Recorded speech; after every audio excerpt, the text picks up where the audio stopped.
This rain falling down right now seeps into these cracks in roads all across Minneapolis, and when it gets colder, it freezes underneath the asphalt and concrete, and then it thaws when it warms up. The more freeze and thaw cycles, the more holes it creates for bigger potholes like these that make driving conditions treacherous for anywhere you go across the city. And if you're voting in tomorrow's primary, polls open in just 9 hours at 7 a.m. Jennifer Hoff shares a few other things you'll want to remember.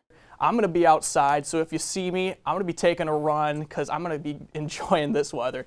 It's going to be great, but most above all, temps are going to be the most noticeable thing in the coming days. Coach, you've been a big part of this penalty kill and the success of it for many years now, specifically tonight. What's been working for you guys to fluster the Gophers on their power play? On Sunday, head out to Gustavus Adolphus Lutheran Church for the Taste of Food Truck Festival, 11 to 6 in the parking lot. There's going to be food truck vendors like Egg Roll Queen and other international cuisine for you to try. There's going to be plenty to nosh on. And we were just talking about this too. The crowd here has been crazy for you guys. Not just the season, but tonight especially. How has that helped you so far this game? It's home ice advantage and It's pothole season. You know what that means. Lots of squeaks, pops, and missing hardware. There are potholes every year, but this season has been one of the worst, and people living here, like David Okamati, are getting frustrated. There's just more potholes in the area. It's almost like every few feet you drive, you have to swerve a couple potholes, which gets pretty bad. It messes with your car suspension, so it's pretty hard to drive these days. Others like Adam Block are also scared these pesky potholes will mess up their car. I don't know. I feel like if I hit one pothole, I'm scared my whole suspension's going to go. I'm going to lose a tire or something. So let's back it up. How exactly do these potholes pop up so quickly?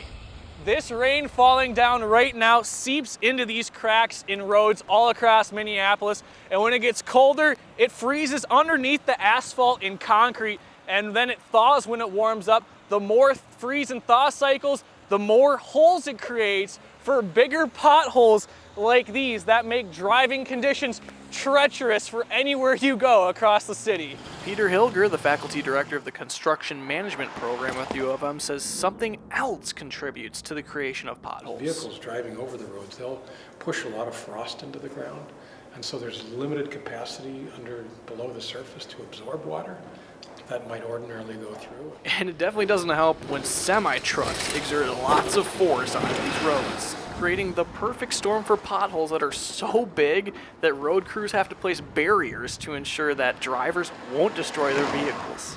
But how much longer will it be until these streets feel smooth to drive on again? Last month, the city of Minneapolis proposed a $1 million plan to add additional crews and offer overtime to its workers to help efficiently fill all of the potholes.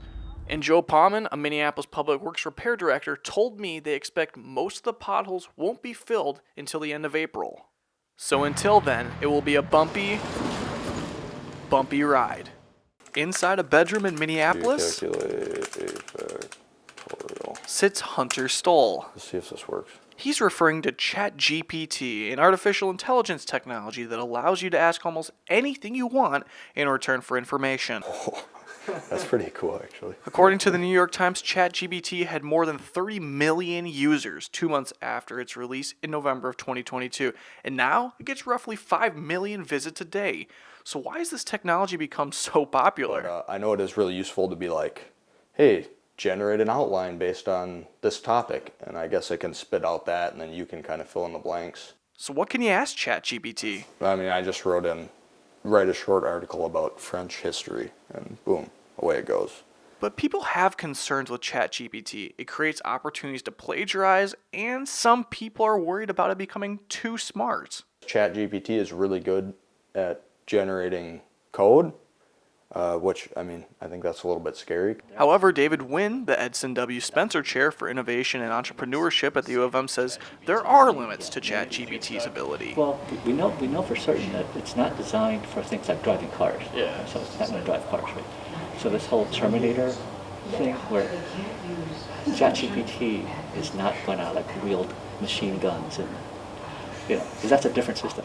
ChatGPT continues to evolve, though. It's going to get better, right? Like, these systems are going to get better, but... And it has. OpenAI announced ChatGPT 4 this month. It can generate responses about 9 times greater than its previous model, analyze images, and ace the bar exam. But as ChatGPT continues to grow its knowledge base, you shouldn't be worried about it taking over the world, because after all, it's just a language model. The lesson here is, unless you teach the robots to wield weapons and crush skulls, they won't know how to do it. In Minneapolis, The one thing to take away. Connor O'Neill, Just include that is like the closing line of the story. University Report.